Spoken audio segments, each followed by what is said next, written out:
कुएं में लोमड़ी। एक जंगल में एक लोमड़ी थी। वह बहुत ही चालाक थी। उसे दिन के वक्त में कितना ढूंढने पर भी खाना नहीं मिला, तो वो रात को बाहर घूमती थी। ऐसे ही एक दिन लोमड़ी रात के समय अंधेरे में घूमते हुए कुएं में गिर गई। कुआं बहुत गहराई में होने पर कितनी भी कोशिश करने पर भी वो बाहर नहीं निकल पाई। बचाओ, बचाओ बोलते हुए पूरी रात चिल्ला चिल्लाकर उसका गला दुखने लगा। ऐसे ही सुबह तक उसी कुएं में रह गई। अगले दिन प्यास बुझाने के लिए कुएं के पास एक बकरी गई और उस बकरी को देखते ही लोमड़ी ने सोचा, हे भगवान, मैं अभी बाहर आ सकती हूँ। बकरी ने पानी में देखा तो लोमड़ी दिखी। फिर बकरी ने पूछा, ये क्या, तुम कुएं में क्या कर रहे हो? ये कुएं के पानी कितना स्वादिष्ट रहता है पता है? इस पानी को पीने आई हूँ। यहाँ के पानी में मिठास घोला होता है, इतना मीठा होता है ना, करके चालाकी से बोली लोमड़ी। नादान बकरी आगे पीछे ना सोचते हुए कुएं में कूद गई और पानी पिया। लोमड़ी की बात को टालना अच्छा नहीं होगा करके पानी मीठा ही होने का नाटक किया। आखिर में लोमड़ी की तरह वो भी पानी में फंस गई। अब हम बाहर कैसे निकलेंगे? उसमें क्या बात है, बस पहले मैं तुम्हारी पीठ पर चढ़ के बाहर जाकर फिर तुम्हें कुएं से ऊपर खींच लूंगी। ठीक ही लगता है, बोलते हुए मान गई बकरी।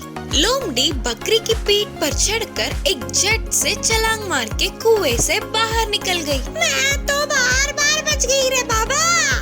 बकरी ने बाहर आने के लिए हाथ देने को पूछा तो लोमड़ी ने कहा, मैं तुम्हें कैसे खींच सकती हूँ? कुआं गहरा है और तुम बाहरी हो।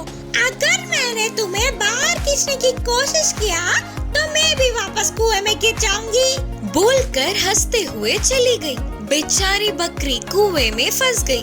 उस लोमड़ी का धोखा उसे समझ आ गया, लेकिन क्या फायदा, कुएं में कूदने से पहले सोचना होता है ना, वापस कैसे आएंगे करके। इस कहानी की शिक्षा है कि हमसे क्या होगा क्या नहीं होगा सोचे बिना कोई भी काम नहीं करना चाहिए। होशियार खरगोश। एक घने जंगल में एक क्रूर शेर था।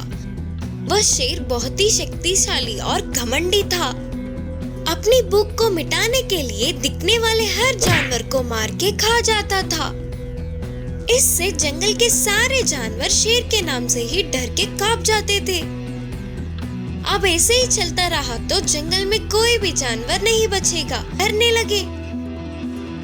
फिर एक दिन सारे जानवरों ने इस समस्या पर चर्चा किया और शेर के साथ बातचीत करने का निर्णय किया। शेर से दोस्ती का हाथ बढ़ाते हुए एक समझौते पर पहुंचकर इस समस्या का समाधान करने की सोचे। एक दिन एक बड़े से पेड़ के नीचे इकट्ठा हुए। चर्चे में हाजिर होने के लिए सारे जानवरों ने शेर को न्योता दिया। चर्चों में जानवरों की तरफ से बंदर ने कहा, महाराज शेर, आप हमारे राजा हो और ये हमारा सौभाग्य है, आप इस चर्चे में आए हैं। हम बहुत खुश हुए। बस करो तारीफें, पहले ये बताओ कि ये चर्चे किस लिए, करके गरजते हुए पूछा। तो सारे जानवर एक दूसरे को देखने लगे। वे सभी बात शुरू करने की हिम्मत जुटाने में लगे थे।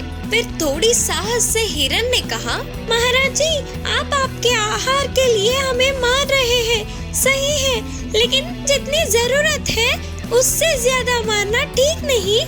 आप ऐसे जानवरों के मारते जाओगे तो जल्द ही जंगल में एक भी जानवर नहीं बचेगा। इसीलिए तुरंत शेर ने गरजते हुए कहा, इसीलिए क्या, मैं क्या चाहिए? हम सब ने अब तक इस समस्या पे चर्चा किया और इसका समाधान भी सोचा है। फिर शेर ने पूछा, क्या है वो समाधान? तब हाथी ने कहा, आपकी गुफा में हर रोज एक जानवर को भेजने का निर्णय किया। ऐसे आप आपके पसंद से मार के खा सकते हो और आपको शिकार करने की तकलीफ भी नहीं होगी। तब इस समझौते को शेर तुरंत मानते हुए कहा, ध्यान रहे, जानवर ठीक समय पर मेरे पास पहुंच जाना चाहिए, नहीं तो मैं तुम सबको मार दूंगा। बोलकर चेतावनी देकर चला गया शेर। उस दिन से हर दिन एक जानवर को शेर के आहार में भेजा गया।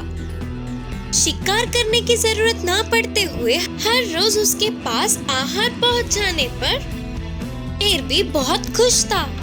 ऐसे दिन बीतते गए तो इस बार शेर के गुफा में जाने की खरगोश की बारी आई। खरगोश बहुत होशियार थी।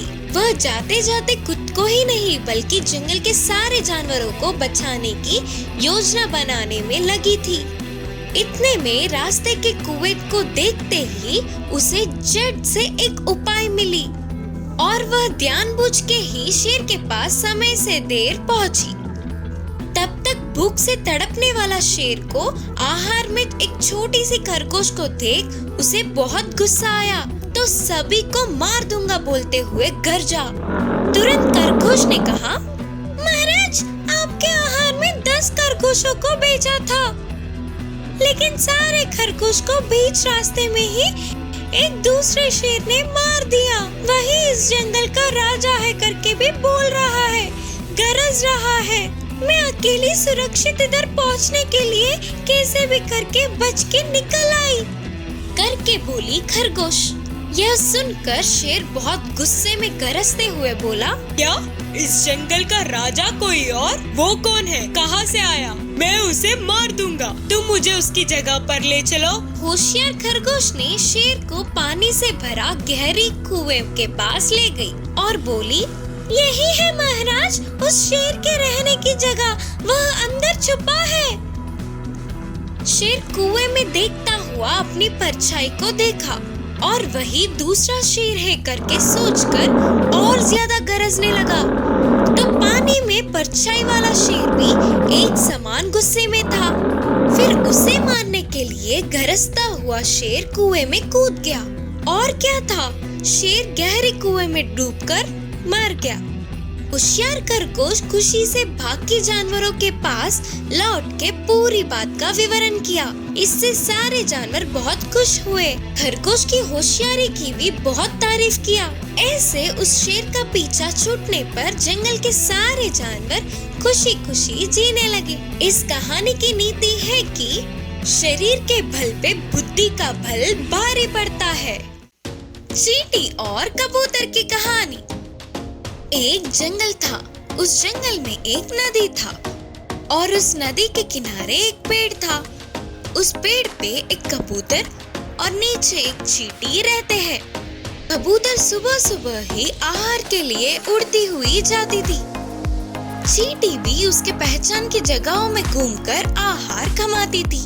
फिर शाम तक वे दोनों वापस लौटकर पेड़ पे कबूतर और नीचे चींटी सोते थे। अचानक एक दिन वह चींटी की पैर फिसलकर नदी में गिर गई। नदी का बहना ज्यादा होने के कारण वह चींटी कितनी भी कोशिश करने पर भी बाहर नहीं निकल पाई। पानी की लहरों में इधर उधर जाने लगी। कोई तो बचाएगा करके चिल्लाना शुरू किया। बाजू में ही पेड़ पे रहने वाली कबूतर ने उन आवाजों को सुना। कबूतर को चींटी की मेहनत को देख बहुत दुख हुआ और उसने चींटी को किसी भी तरह बचाने का निर्णय किया। कबूतर ने तुरंत पेड़ के पत्ते को काटकर पानी में चींटी के पास गिराया।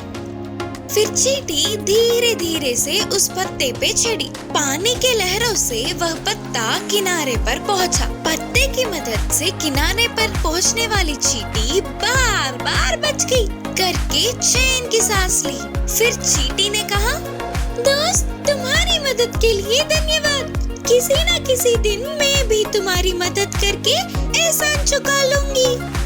कुछ दिनों बाद आहार के लिए घूमने वाली चींटी को एक शिकारी दिखा। उस शिकारी को आते ही पेड़ पे कबूतर दिखी तो तुरंत उसे मारने के लिए निशाना लगाया। यह देखने वाली चींटी अब थोड़ी सी भी देर ना करते हुए उस शिकारी के पैर पे काटा। इससे उसका निशाना चूक गया। कबूतर शिकारी को देखते ही झट से उड़ गई और अपने प्राणों को बचा लिया। कबूतर के उड़ जाने से चींटी खुश हुई। फिर चींटी और कबूतर दोनों मिले और कबूतर ने कहा, दोस्त, उस शिकारी से मुझे बचाने के लिए तुम्हारा धन्यवाद। तब से चींटी और कबूतर अच्छे दोस्त बन गए। इस कहानी की शिक्षा है कि हमें जरूरत पड़ने पर मदद लेना ही नहीं बल्कि वापस मदद करना भी चाहिए।